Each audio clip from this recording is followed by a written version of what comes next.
சாத்தான் போய் என்ன பண்ணுறான், யோபுவனுடைய உச்சந்தலை முதல் உள்ளங்கால் வரைக்கும் கொடிய பருக்களால் அவனை வாதித்தான்.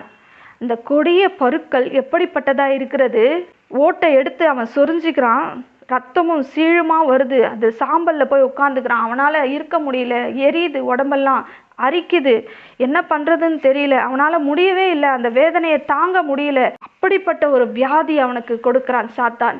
வியாதி தேவனால் கொடுக்கப்பட்டதல்ல, சாத்தானால் கொடுக்கப்பட்டது. இன்றைக்கு நீங்கள் இப்படிப்பட்ட யோபுவுக்கு கொடுக்கப்பட்டது போல வியாதி இன்றைக்கு யாருக்கும் இல்லை. இருந்தாலும் இப்படிப்பட்டதான கொடுமையான வியாதியில யாராவது இருப்பீர்களானால் கர்த்தரிடத்துல வாங்க. கர்த்தர் உங்களை காணுகிறவராய் இருக்கிறார், கர்த்தர் உங்களை தேற்றுகிறவராய் இருக்கிறார். அவன் வியாதியோடு அந்த சாம்பல்ல உட்கார்ந்து தன்னுடைய உடம்பை, இந்த கொப்பளங்களை எல்லாம் அந்த ஓட்டை வைத்து சுரண்டி கொண்டு இருக்கிறானாம். அப்போ அவனுடைய மனைவி வந்து